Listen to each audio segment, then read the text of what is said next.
সময়ের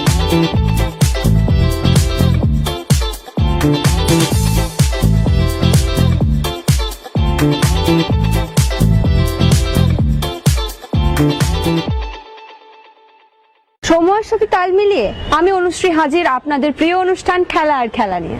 bullet diary নিবেদন করছে সংবাদ প্রতিদিন। আগামী মৌসুমে আইএসএল এবং আইএফএল এ ওসিআই খেলার কোটা নিয়ে সমস্ত ক্লাবদের সিইওদের সঙ্গে বৈঠক হয়। সেখানে ইস্টবেঙ্গল ও মোহনবাগান ওসিআই খেলোয়াড়দের কোটার নিয়মে রাজি হলেও বাকি ক্লাবগুলো রাজি হয়নি, যার ফলে সংখ্যাগরিষ্ঠতার কারণে ওসিআই খেলোয়াড়ের কোটার বিপক্ষে থাকার বার্তা এআইএফএফ কে জানিয়ে দিয়েছে ক্লাব জোট।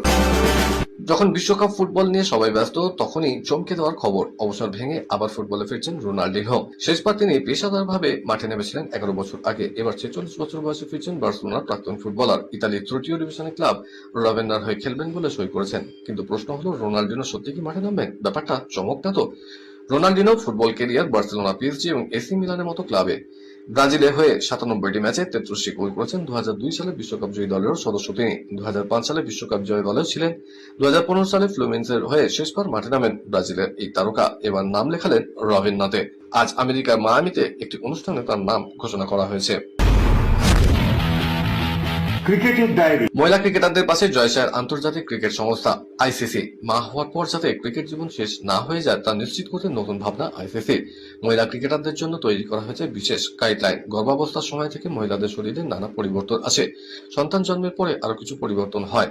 অনেকে ক্রিকেট ছেড়ে দিতে হয়, এমন যাতে না হয় তার জন্যই তৈরি হয়েছে গাইডলাইন। 16 সপ্তাহের বিশেষ প্রশিক্ষণের মাধ্যমে মহিলা ক্রিকেটারদের মা হওয়ার পরও 22 গজে ফিরে আসতে পারবেন। আইসিসি জানিয়েছে, বিশেষ প্রশিক্ষণের মাধ্যমে মা হওয়ার পর ক্রিকেটারদের সুস্থতা, নিয়মিত স্বাস্থ্য পরীক্ষা, প্রয়োজনীয় চিকিৎসা, নতুন করে অনুশীলন শুরু, প্রতিযোগিতামূলক ক্রিকেটের প্রস্তুতি এবং ম্যাচ খেলার জায়গায় পৌঁছানো সহজ হবে।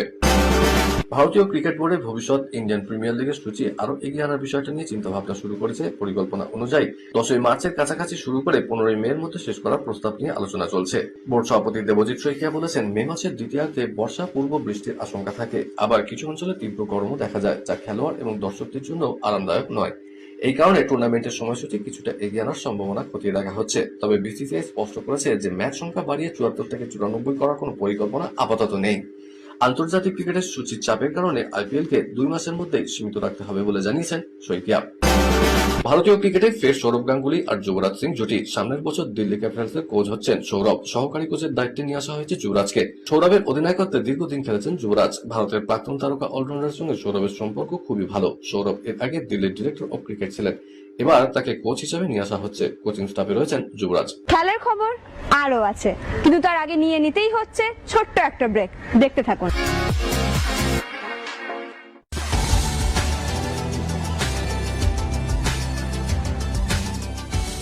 কেআরকে নিউজ মিডিয়া প্রযোজিত সাপ্তাহিক বিনোদনমূলক অনুষ্ঠান বিনোদন.com দেখুন প্রতি শনিবার ঠিক রাত 10টা 25 আপনাদের প্রিয় চ্যানেল ভিশনে।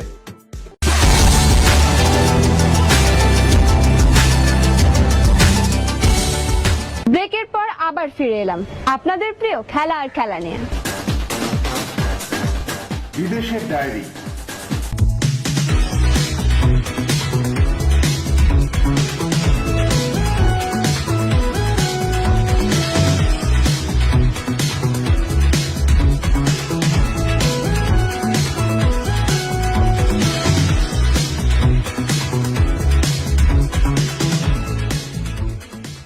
আজ রাতে হিউস্টনে বিশ্বকাপের দ্বিতীয় ম্যাচে উজবেকিস্তানের বিরুদ্ধে মাঠে নামছে পর্তুগাল।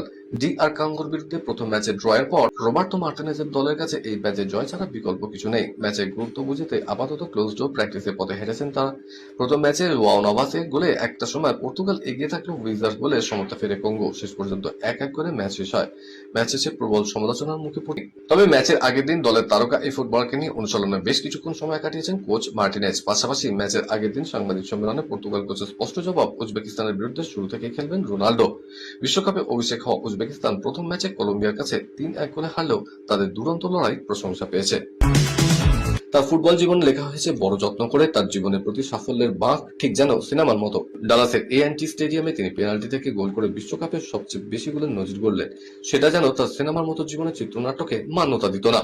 সেটা ডালাসের গ্যালারি জানতো, বিশ্বের প্রতিটি কোণায় ছড়িয়ে থাকা কোটি কোটি ফুটবল সমর্থক জানতো। তাই তো অস্ট্রিয়া ম্যাচে 9 মিনিটে লিওনেল মেসি পেনাল্টি বাইরে মারার পরও সমর্থকদের বিন্দুমাত্র উৎকণ্ঠা দেখা যায়নি।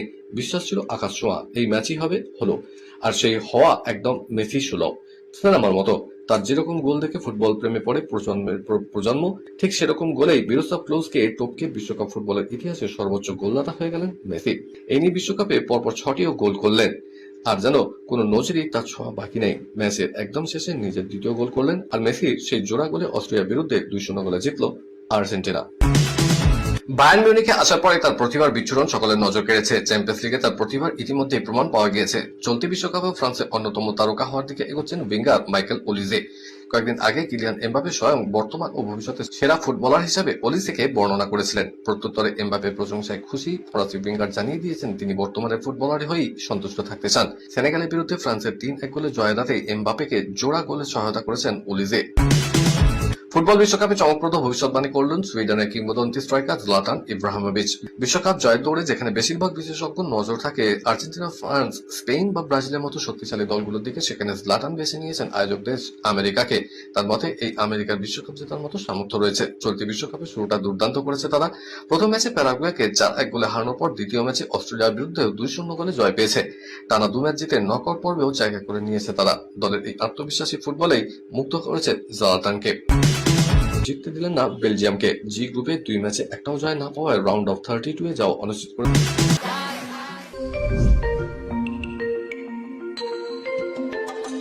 রাজ্যে পালা বদলের পর প্রথম বাজেট পেশ হলো গতকাল। ক্রীড়াক্ষেত্রে কি বরাদ্দ বাড়লো দেখার জন্য বাংলা ক্রীড়া মহলে আগ্রহ ছিল তুঙ্গে। সেই বাজেটে রাজ্যের খেলাধুলা নিয়ে নতুন দিশা পাওয়া গিয়েছে।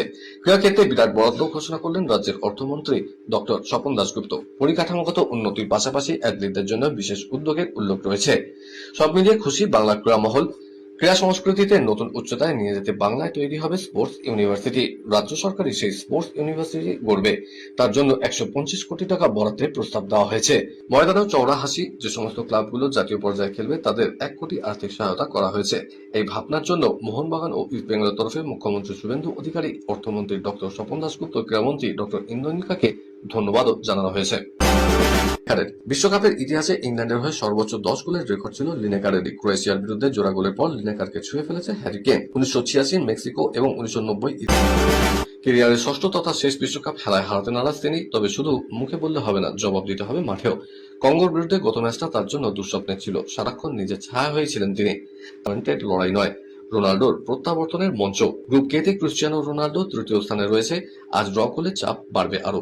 তাই উজবেকিস্তানের বিরুদ্ধে যেন তেন প্রকারণে জয় চাইছেন কোচ রবার্তো মার্টিনেজ। আর কঠিন পরিস্থিতিতে তার গো টু ম্যান সেই রোনাল্ডোই। সদ্য শ্রীলঙ্কার মাটিতে ত্রয়োদশীয় সিরিজ চলাকালীন মাত্র 11 বলে হাফ সেঞ্চুরি করে বিশ্ব রেকর্ড করেছেন ভারতের বৈভব সূর্যবংশী। 22 গজের ময়দানে এই খেলোয়াড়ের জুড়ি মেলা ভার। সেই বৈভব ফিফা ফুটবল বিশ্বকাপে কোন দলকে সমর্থন করেন সেটা জানতে উদ্গ্রীব ভক্তরা। অনেকেই মনে করতেন বৈভব বোধহয় লিওনেল মেসি আর্জেন্টিনা দলের সমর্থক। তবে ক্রিকেটারটি জানালেন অন্য কথা। ভারতীয় ক্রিকেটার বৈভব সূর্যবংশী বলছেন তিনি ব্রাজিল এবং পর্তুগাল উভয় দলকেই সমর্থন করেন। এবারে বিশ্বকাপে এই দুই দলের ম্যাচ দেখতে চাইলেও শ্রীলঙ্কায় থাকার কারণে সেটা পারছিলেন না সূর্যবংশী। আসলে খেলা যেহেতু আমেরিকায় হচ্ছে, ফলে উপমহাদেশের সময়ের পার্থক্য ছিল অনেকটাই বেশি। ভয়ঙ্কর দুঃসংবাদ, জার্মানি শিবিরে গ্রুপ পর্বের দ্বিতীয় ম্যাচে আইভরি কোস্টকে হারিয়ে নকআউট পর্ব নিশ্চিত হলেও গোড়ালির চোটের কারণে বাকি বিশ্বকাপ থেকে ছিটকে গেলেন জার্মানির ডিফেন্ডার নিকো সল্টারবেক। জার্মান শিবির সূত্রে খবর, আইভরি কোস্টের বিরুদ্ধে ম্যাচে নিকো বাঁ পায়ে গোড়ালির লিগামেন্ট ছিঁড়ে গিয়েছে, যার ফলে তিনি আর বিশ্বকাপের বাকি ম্যাচগুলোতে খেলতে পারবেন না। অস্কারে শূন্যস্থান পূরণ করার জন্য মরিয়া ইস্ট বেঙ্গল। একাধিক কোচের জীবনপঞ্জি এসছে ইস্ট বেঙ্গল কর্তাদের হাতে। একাধিক কোচের মধ্যে 2 জন কোচের নাম ভাসছে লাল হলুদে। এই দুজনই ভারতীয় ফুটবলে পুরনো এবং অভিজ্ঞ। ভারতীয় ফুটবল সম্পর্কে অভিজ্ঞতা রয়েছে। তিনি পেট্রা কাটকে, মুম্বাই সিটি এফসি কে তিনি এনে দিয়েছিলেন সাফল্য। পেট্রা কাটকেও ইস্ট বেঙ্গল কোচের হওয়ার দৌড়ে রয়েছেন। আন্তোনিও লোপেজ হাভাস এবং কাটকির ইন্টারভিউ হয়ে গিয়েছে। এই দুজনের মধ্যে একজনের হাতে উঠতে পারে ইস্ট বেঙ্গলের রিমোট কন্ট্রোল। ইচ্ছা ছিল আরো খবর দেওয়ার, কিন্তু সময় বলে দিচ্ছে এই পর্যন্তই থাক।